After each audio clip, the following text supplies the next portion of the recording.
Hi, everyone. Welcome so much to our panel on sober curiosity. My name is Amanda Eisenberg. I'm the founding editor of Healthcare Brew. I was making jokes that what a person to moderate this panel. Almost every journalist is a lush, let me tell you. So I was like, great, can't wait to talk about sober curiosity today. So I would love to introduce the panel. We're going to have a lively conversation. We highly encourage you to check out the bar. Most of us are double fisting, as we're prone to do. We recommend that you get a cocktail as well. So I'm going to start off with Jen Batchelor. She is the creator and chief euphorics officer at Kin Euphorics. We have Chris Marshall. He's the founder of Sans Bar. And then we have Katie Wickowitz. I got it? You got it. Crushed it. Great. And she is the director at the Center on Alcohol, Substance Use, and Addictions at the University of New Mexico. So I'm so happy that we're all here to chat. You know, we've been having some conversations about how drinking often feels compulsory, right? You go out for a cocktail, you're waiting for your table at a restaurant. It's so easy to just get a drink. But, you know, drinking these cocktails, you really feel like you're engaging in a sense of community. It's really fun. Can you talk, Jen, a little bit about how you got into creating Kin? Because I feel like that's at the center of your business. Thank you. Yeah. So, you know, as you said, it's at the center of my business. It's at the center of my life. Arriving at this work was very much a karmic journey. I am a third-generation distiller of social libations. I just chose to hang my hat on a different type of spirit, one that decidedly decentered alcohol, ethyl alcohol, right, from the narrative and from the ritual of gathering and celebration. I couldn't unlearn the things that I started to find out about after I turned 30, after my mom was diagnosed with breast cancer. The list goes on and on and on, and the fact that alcoholism does run in my family, which only after I forced the issue did we admit that as a family, right? So all of these things came to the surface in a manner of about 3 years. And for me, it was like, how do we bring celebration and sex appeal and elevation, right? This joyous thing that is real when an alcoholic spirit arrives at the table. I can't think of a dinner where the water carafe landed that anyone even batted an eyelash, right? But when the champagne bottle comes out, it's like, party time! So what is it about that gets people emotionally driven towards a drinking experience and bonds people around a table, a bar, a conversation? Can we retain that even in a non-alcoholic experience and make it so that someone feels proud, excited, and ultimately elevated through our drinks? In particular, use functional herbs and nootropics and other agents that help us to feel more lively, in a sense. So that to me was the ultimate challenge. It was like, it's 2020 at the time, and we launched in 2017, but at that time I'm like, oh my God, it's almost 2020. There has to be a better way. Does anyone have a better idea? And so I started asking that question, and Kin was born in 2018, and we haven't stopped. Yeah, your drink's wonderful. Thank you. Katie, like, what was your experience trying this? I love it. It's fantastic. It's really a tasty, all of these are tasty beverages, but what I love most about both Kin and Sans Bar from the perspective of, and this whole panel, and thank you all for coming and being here, and Aspen Health inviting us, because I love that we're in a session on thriving. And I'm a clinical psychologist. I work with people who struggle with alcohol problems and with alcohol use disorder. I offer treatments for people. And I really like to focus all of that work on wellness and well-being and functioning and thriving. And to have these fun, joyful alternatives that are still celebratory, that are still something that tastes really good and you enjoy it. It's really a gift to our society, who really, you know, all of us need to cut back on our drinking. For those who drink, we know that it's toxic, and we can have better wellness through that. And so having these alternatives really provides a way of still having a celebration or still having some joy and fun and taste without having the toxins. So I think it's fantastic. Yeah, and Chris curated the bar for you all today. So can you talk a little bit about, you know, like, how did you get into this space, and what kind of drives you to think about drinks creatively? Well, I love that this is about joy and it's about celebration. But the genesis of Sandspartan is not rooted in joy or celebration. I was a substance use counselor working with folks in Austin, and one of my clients had this really kind of big problem. They said, I want to go out, I want to be social, but if I choose not to drink, I exclude myself from my social group. I cannot go out at happy hour or to a conference and have a good time. I want to belong, I want to be a part of something. And so that was a conversation I had on a Friday, and on Monday I found out that person lost their life to substance use. So sorry. A drunk driving accident. And that was it for me. I knew that the real need was for social spaces that did not include alcohol, because the work was not between the hours of 8 a.m. and 5 p.m. during business hours in my office, right? The real work was, how do I navigate these social situations, and how do I approach the idea of being sober curious in a way that's fun, that's about celebration and about inclusion. That's awesome. And so we're talking about the term sober curiosity. Can one of you define that for me? Like, what does that mean? Yes.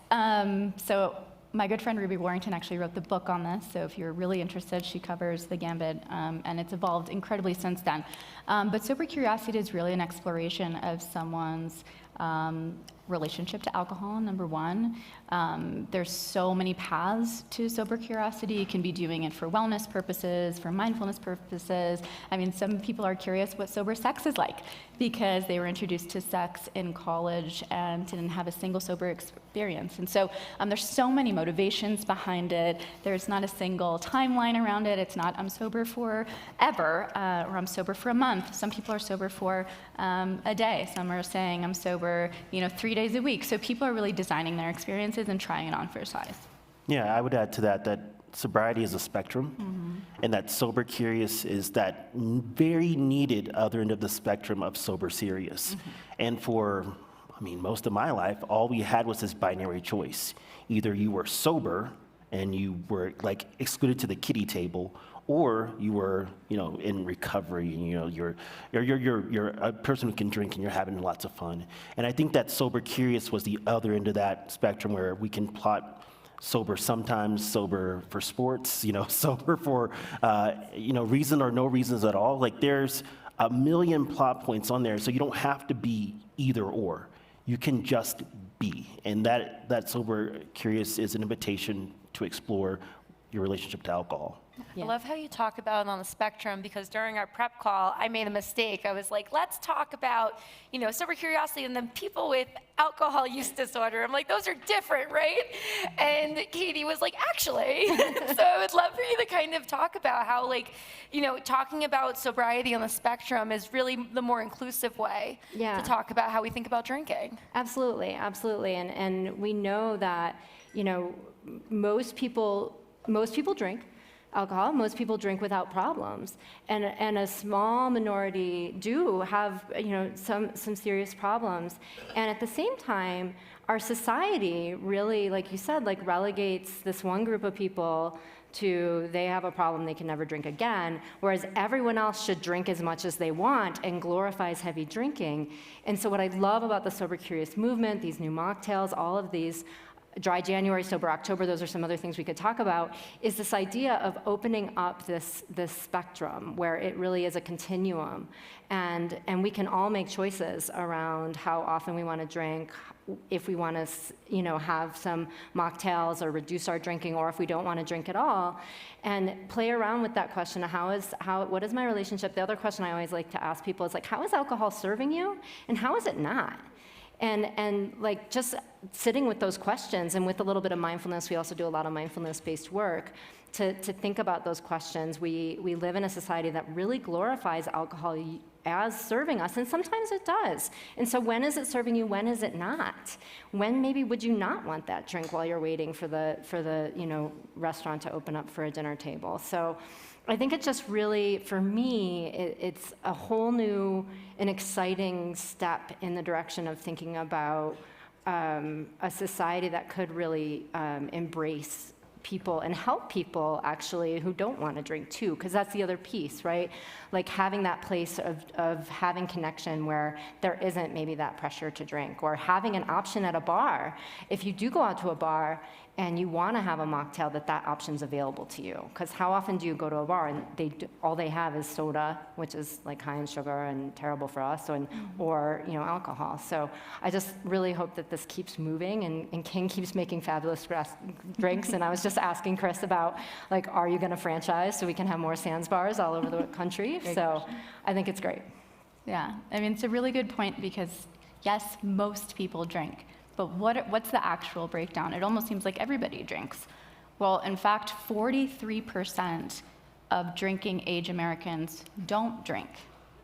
And yet 100% of the experiences, whether it's conferences, weddings, restaurant experiences, bar experiences, obviously, have alcohol as an option, right? So think about the othering that happens when someone is saying, well, where's an option for me? Something that's decidedly adult, grown up, sophisticated, right? I'm relegated to a tall glass with a black straw and I'm marked for the rest of the night. So for us, it was, is there a chance to disrupt this 10,000-year-old societal norm of drinking alcohol for the benefits, for the joy, and can we approach it at least from our perspective, our brand perspective, is can we start from a place of aspiration, desire, right? Western consumerism is driven by aspiration and desire. As a healthcare professional, if you're leading and persuading by fear and intimidation, you're lost already, right? It's probably too late for that patient. It's the same thing here. If we can get someone while they're still making that choice for themselves and help them see how exciting it is, help them see how cool it is, then perhaps they'll make that choice for themselves before it's too late. So that's our mission at large. And prevention is so key, right? So prevention is another piece of this. And the other thing that's really happening right now is the younger generation, like this is intergenerational, right? That the younger generation coming up now are actually drinking way less and not glorifying alcohol use. I just was at my niece's graduation and her uncle was trying to get her to drink and I was not down with that, but she was like, no, I don't really want that. I want to remember this day. And it was really special. It was like such a sweet thing. And we miss so much of our lives for those people who drink really heavily by just, not having those experiences. And that's kind of where mindfulness comes in too, of really having those mindful moments. But sorry, I'm on a tangent, but prevention's key. And I'm really excited about, this is an opportunity for everyone to prevent going down the road of a severe problem. And on the idea of prevention, I've been working with the University of Texas at Austin to pilot a program called SHIFT, and it's an acronym. It's an intention to offer folks who are in college alternatives that are accessible, delicious, fun. It's great that you can go to a tailgate party and have a beer and no one questions whether it's a Heineken alcohol or whatever the brand is, or non-alcoholic. That kind of inclusion makes prevention seem cool, makes it seem like it's trending, something that you want to be a part of. And so I'm really excited that we think about prevention and the idea of sober curiosity, because that helps to form the basis, right? If you look at alcohol through the lens of, I can have fun without it. I've had experiences. I've gone to football games. I've gone to weddings. I've done all these fun things without alcohol. It makes it easier to question how alcohol is interacting with your life. Jen, you said something interesting about, that you're marked, right? You have this big seltzer and you're like, oh, not drinking today. Right. I feel like oftentimes people feel the need to apologize, yes, right? For not drinking, or you have to have a reason, or if you say, oh, I'm sober, everyone assumes you have a problem. So how would all of you recommend, communicating that, whether that's with a friend, a spouse, a partner, or for the medical professionals here, the kind of talk within the community or with patients about sober curiosity? I actually have a sort of, for me, a harrowing story of when we were doing research on building KIN and how we would approach this. And I was initially trying to solve the problem for myself and women in a similar predicament of, having a full-time job, having a side hustle, wanting to get to yoga at 5 a.m., having this, problematic alcohol use in my family that I'm denying, going out and having 13 drinks when I finally added it up every single week with my friends, having this really demanding social schedule in New York. And so I started by visiting some bars and having this conversation with the bartenders first, and like, how would you talk to your customer about something like this, or your guest about these options?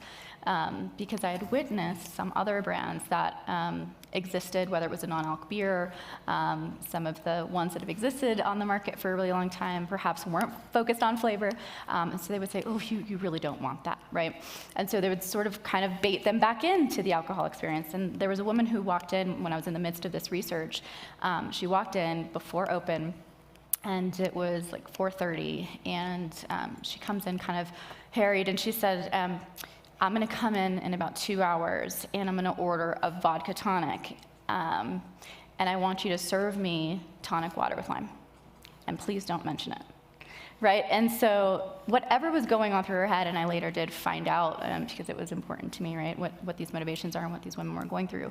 But at the end of the day, I think that kind of apology, that kind of workaround that we have to have, that we find it so important in order to keep our agency, is something that as advocates in the space, whether we're hosts or brand makers, is to give someone something to hang their head on, something exciting, something that they can be proud of. So I think there's a lot of different conversations, as we said. If there's one person, or if there's 1 million people that choose this option, there are 1 million different reasons why. So I think finding and holding on to that why, being able to bring someone into the conversation, like, and I need your support while we're out, whatever that looks like, and it's baby steps. So having them be your wing person while you're out is incredibly important. That's how you have that bond, and you can keep it going. I long for the day when the idea of not drinking for whatever reason is normalized. Yeah.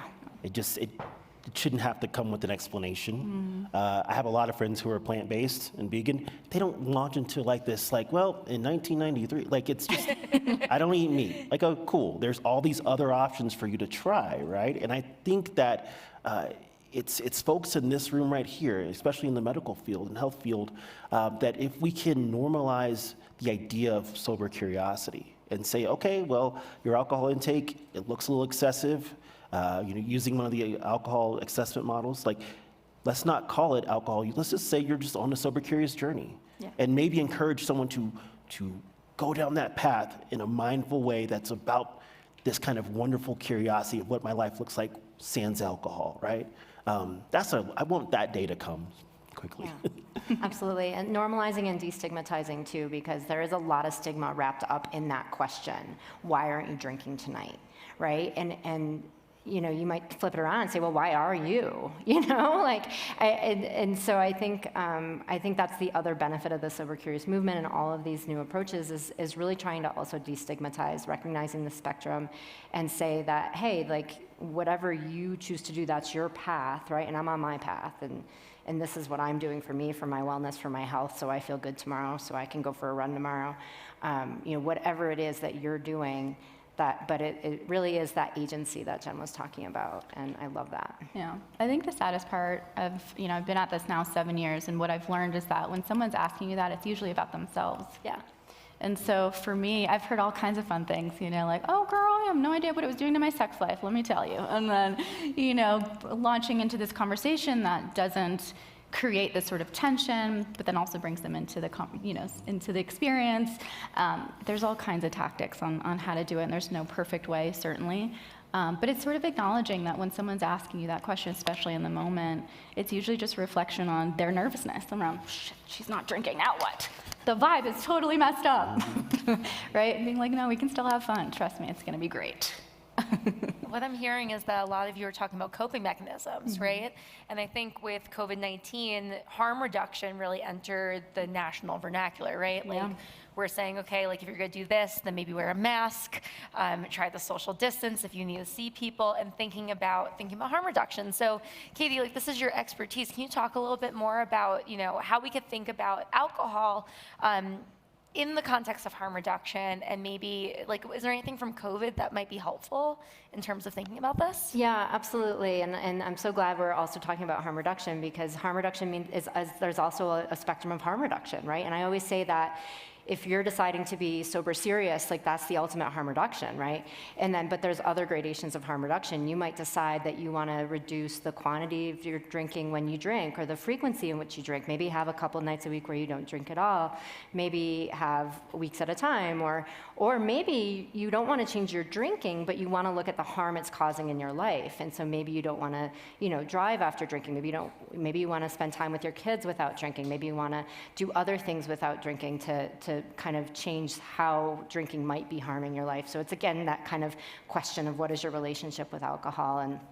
And historically, harm reduction has been kind of a street-led movement, right? And what we've seen with the opioid use disorder poisoning crisis in our nation is that more and more people are recognizing, like, no, we need to have alternative options for people. And I think the same is true for alcohol, that we need to have alternative options for people to reduce their drinking. From a public health perspective, I did the math once, and if we all just reduced our drinking a little bit, the global mortality and morbidity caused by alcohol would just drastically decrease. So rather than focusing solely on the percentage of people who have a problem, we should think more globally about all of us reducing our drinking, doing our part. And that there's climate impacts of drinking. There are, obviously health and wellness impacts. And so where COVID comes in, that I think is really interesting, is we did see in certain age groups, and particularly women of my age and a little bit older, an increase in drinking because of drinking to cope with the stressors of COVID. And what's come from that now that I'm starting to see is more and more women turning to Sober Curious, turning to mindful drinking, turning to these different options of, okay, you know what, I don't like where my drinking got during this pandemic, and I really want to dial it back now. And so I think it's actually raising some awareness among people who maybe had a little bit of a problem, or sometimes had problems, but not a lot, but now are actually taking a look at it. And so I think that's where we're kind of at right now, and I hope we can continue to see that trend of people just wanting to take a look, and is this serving me or not? Yeah. It's really scary, the stats that came out. I think it was in 2021 when the National Institute for Alcoholism and Addiction did announce that women, for the first time ever, were out drinking men. And that binge drinking was up, I think it was 41%, something insane, particularly among women. And so the question is, are these coping mechanisms? What is really going on? And so as healthcare professionals, you have your intake forms. I can tell you 100% of us are lying about how much we drink.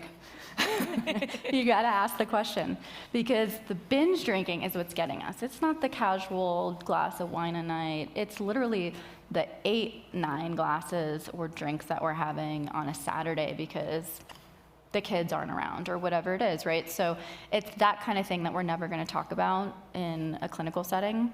And it's those questions or the encouragement, like, you know what, there's this sober curiosity movement that can help someone perhaps reflect on how they are coping with stress. There is a lot of it right now. There's an economic crisis happening, there's a health crisis. So, those are definitely things to look at. And I think we have been indoctrinated to believe that substance abuse looks one way, and it really doesn't. It knows no bounds, socioeconomic or otherwise. And so not discriminating in the office, I think, is important as well, and really looking at everyone as someone who could be assisted in this. Yeah. It's interesting that you mentioned kind of like what it looks like when women binge drink. I was talking to my cousin, she's a teacher in New Jersey, and she said, you won't believe the number of parents who show up to T-ball at 9 a.m. with their coffee mug, but it's not coffee in it, it's wine. Yep. And, they're all like, wine o'clock, haha, so fun. Yep. And my cousin's like, it's 9 a.m. and you're watching your kid play T-ball. To be fair, my dad said watching me play T-ball was the worst experience of his life. So, shout out to the parents who are watching their kids play T-ball. But I was really struck by that, the fact that that's kind of like the wine o'clock of it all, the TJ Maxx wooden signs that mom needs a drink. And I'm curious, like, do you see this as a cultural shift where, we don't have childcare in this country. Women are putting, full-time jobs at the office, full-time jobs at home. They don't have support. And I'm curious if that's, what we're seeing of an uptick is just like the American culture of how society does not support women, particularly moms, and how you're thinking about ways that we could shift that. Yeah, 100%. And I think it is fighting this narrative of like wine o'clock and wine moms on Twitter, and it's a big thing, and it is the glorification of alcohol consumption. But it starts with the advertisers. Unfortunately, big alcohol is a huge problem in this. Lobbying is a huge problem in this.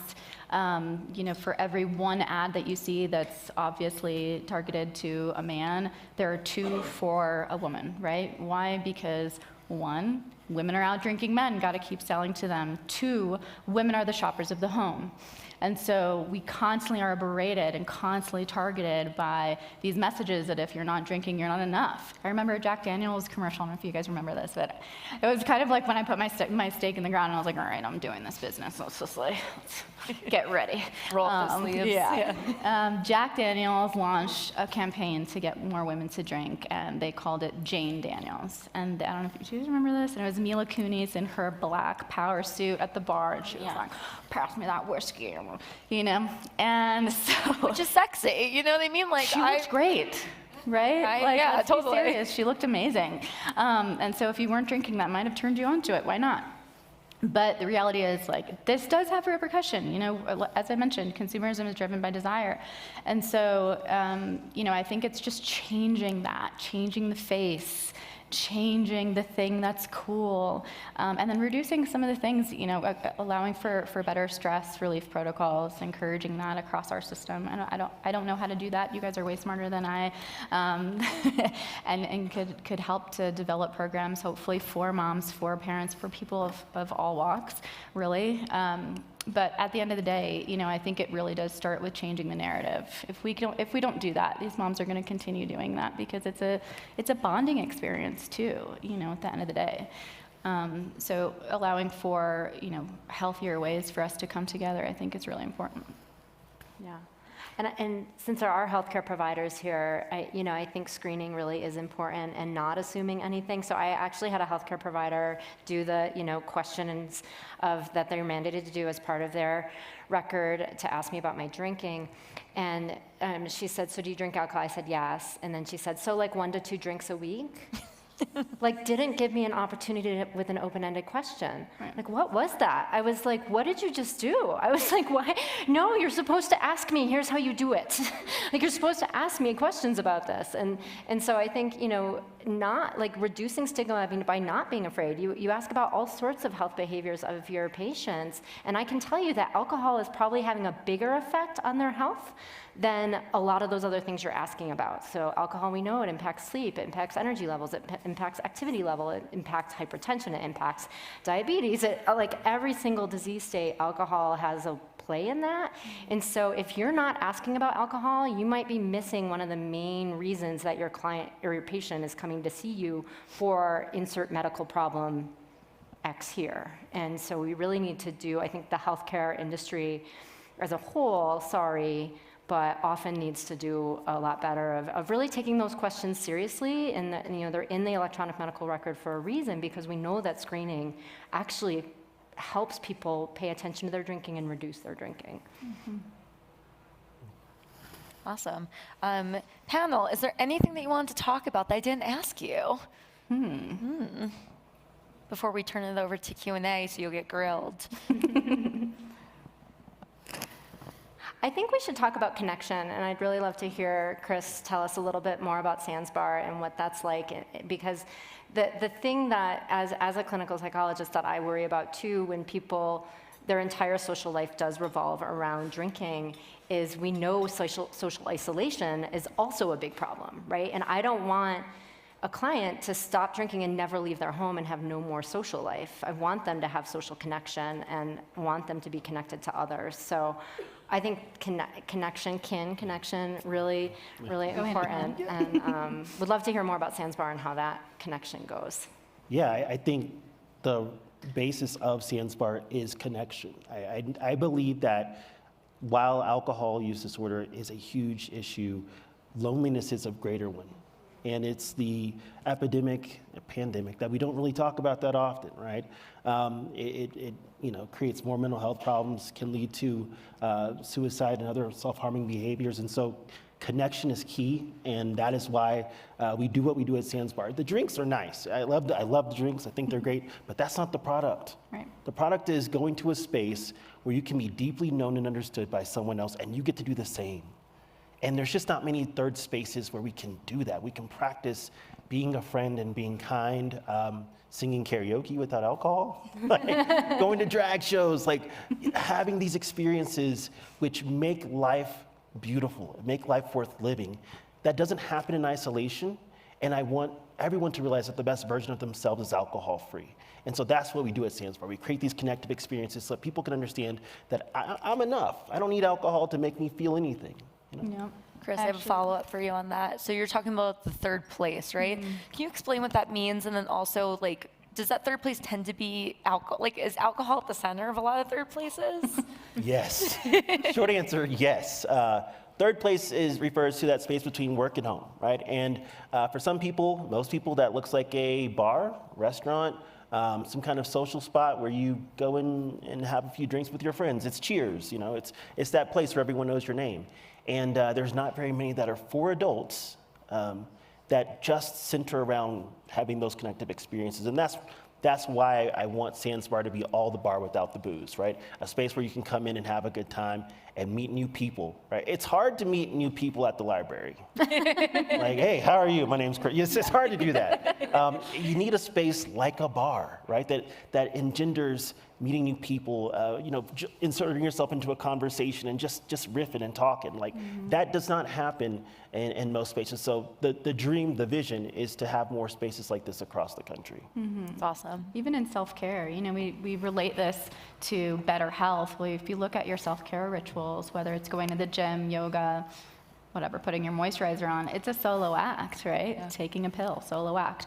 And so what are rituals that we can think about incorporating into this new society we're dreaming up that allow us to be together? I've often invited girlfriends or guy friends to yoga, and we're not sitting there and being like, how's your mom? We're in yoga. It's very serious. And so places like Science Bar are just such a cool way to have that same experience. You're not missing anything. It's like great spot, comedy shows, all these great things that you can catch, and you can leave feeling amazing and still catch your class in the morning.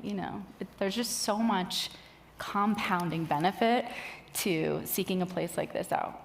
And having that connection too, I think, makes people feel more comfortable in themselves. Yeah. And you're kind of gaining that, like, oh, you were saying that, like, I like who I am. Yeah, exactly. And Gen Z, by the way, loves who they are. They hate the planet. They think the planet is doomed, but they think they're pretty cool. And so thinking about that, like having more places for them to go and hang out, because for them, alcohol, they're beyond alcohol. They think it's boomer tech. No offense, I've heard this. This is real life. So they're on to other things. They're trying to experiment with, herbs. They're trying to experiment with mindfulness. And they're really serious about their causes. And so thinking about how to lay the tracks for the next generation to be able to find this communion together to inspire one another, they're gonna need it. They're gonna demand it. For us, it's a novelty. For them, it's a mandate. And so, it's our work to continue spreading the good word. It's our work to continue building and being successful so that we can bring this to our kids and so that this movement can outlive us all. Amazing. Well, thank you, panel, so much. This was so lovely, and we would love to open up the floor to questions. This woman over here, we have mics, I believe. Thank you. We're so excited to hear from you, so make sure you ask some questions. We have a great panel, and they're very excited to talk to you. Hey. Hi, I'm Bella Donovan. I'm a student at University of Nebraska, Omaha. Hey, Bella. So I'm just curious. So I'm in Greek life. I'm in a sorority, so I see people drink a lot all the time. Yeah. And so it's interesting to hear you say that Gen Z doesn't like alcohol, because I've had like a very different view of that, honestly. So I'm just curious, like, what you guys do to kind of get in there early on and do that preventative action, so that, like, I hear a lot of people say, like, oh, like, you can't drink too much in college, you're in college, like, it's fine. when it's like not fine, like it's probably a problem. And so I'm just curious, like how you guys are working towards kind of getting in there early and like destigmatizing like not drinking in college. Yeah, I can speak to what we've done historically, some of the research. So I did my graduate work at the University of Washington, where we developed a program called the Alcohol Skills Training Program, which is for college students. And it's really, like, I always used to joke, I used to lead the groups, and I would say, here's the after school program where I'm going to teach you how to drink better. And we would really just cover how to protect yourself from reducing harm, how to prevent, overdosing on alcohol, all the, ways that you can protect your friends by being a good bystander to them, to reduce risk of sexual assault, because that's really common on college campuses as well, almost always tied to alcohol. And so we developed those programs that are really about not telling students you can never drink again, but really telling them here's ways of drinking with less harm. And we know that GPA is really tightly tied to alcohol use. The other thing we've been doing recently is a fun activity that we call substance-free activity scheduling. So it's like, what are your activities, and like how many of them include alcohol and how many don't include alcohol? And like maybe you want to join a club sports team, or maybe you want to join this other group that's like some of your activities are non-alcohol. So not saying you can never drink again, but trying to bring that into the college experience and have those connections and those shared moments with people that don't necessarily always include alcohol. And yeah. I think that Greek life is a microcosm of the world, right? It's a highly concentrated microcosm, right? And just like Jen was saying, we think everyone drinks. I know people in Greek life in college now that don't drink. We just don't hear about them, right? We hear about the fraternity person who overdosed, or the person, the hazing. That's what we hear about. We don't hear those other stories. And what we've done with Shift at the University of Texas is really offer those like equally attractive non-alcoholic, they're called ENABs, equally attractive non-alcoholic beverages at Greek life events. So if you're gonna have a party, you're gonna have a bunch of people there, have what you're gonna have, but also have kin, right? So that you can moderate or reduce or eliminate your alcohol use.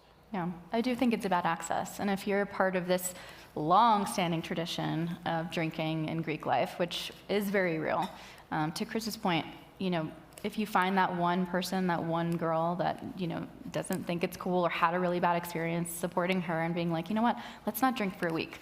Let's be arm in arm in this, because I hated my experience when I drank too much too. And really starting that support and talking about it maybe in the lens of mental health.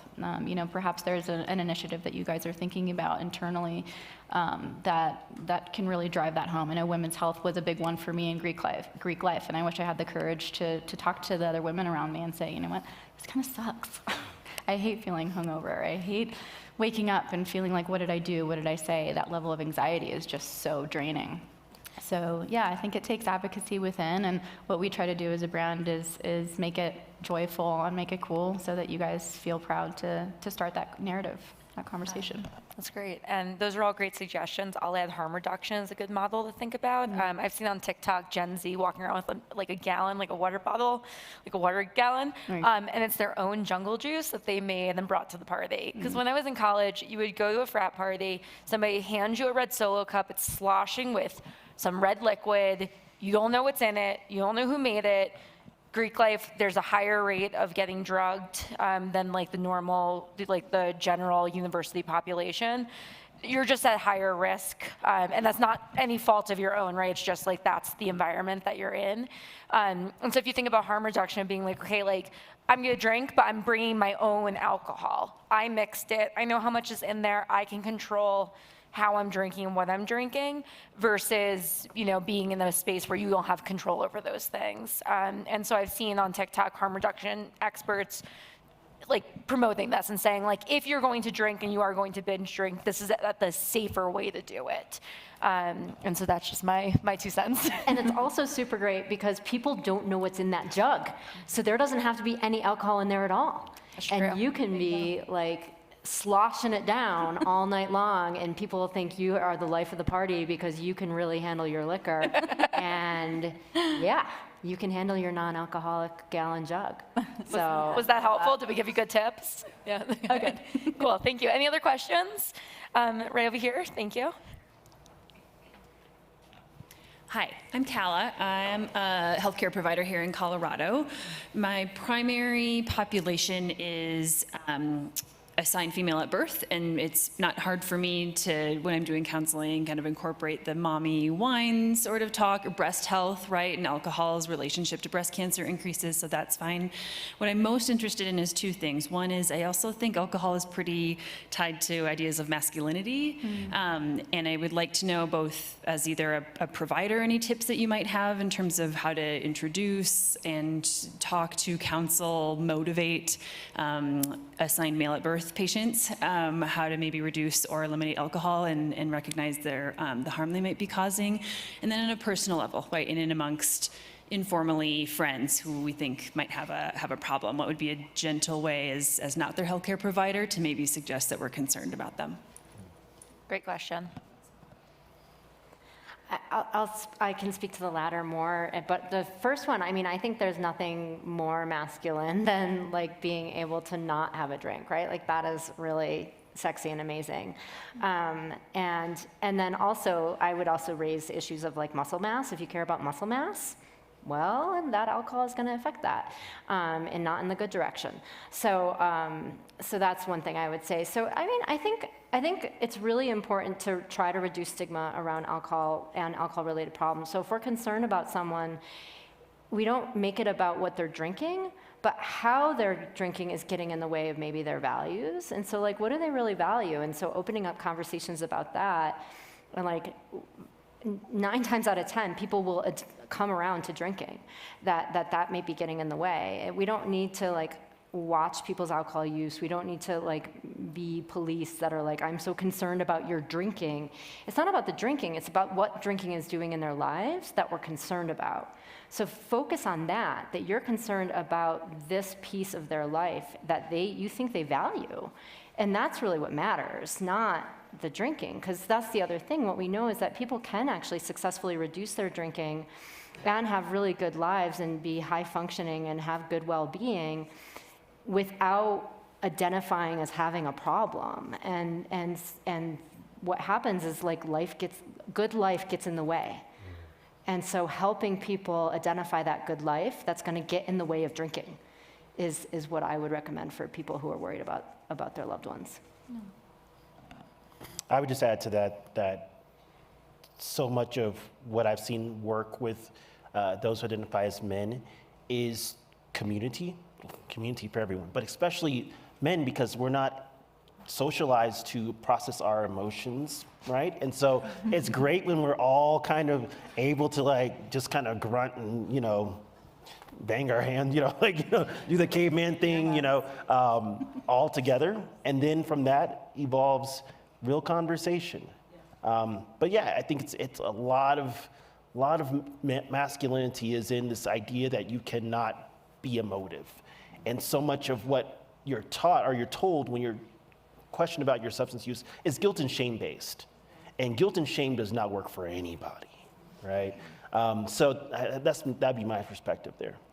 Yeah, I can just speak to the customers that we have that identify as male and talk to us specifically about their experience. And, they love to come at it from the perspective of self-optimization. So, and talking about biohacking, right? And all of the cool nuances that are related, whether it's they're following a Tim Ferriss or, Joe Dispenza or someone. I'm sure any MDs out there are hearing, well, I found out on Tim Ferriss that if I eat 2 crackers before 7 a.m., my libido's going to go through the roof. And so they really want these hacks, to a better life. And I can tell you, I mean, we heard so many from Katie, but the long list of things that will improve, starting with energy and libido, right? Muscle mass, all of these things, can ascertain that as they experiment with this, as they try sober curiosity on for size, they're going to see the results. Men see results faster than women. Mm-hmm. That's the reality.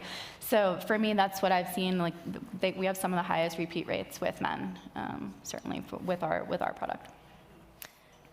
Did that answer your question as we get the mic over here to the woman in the sweater?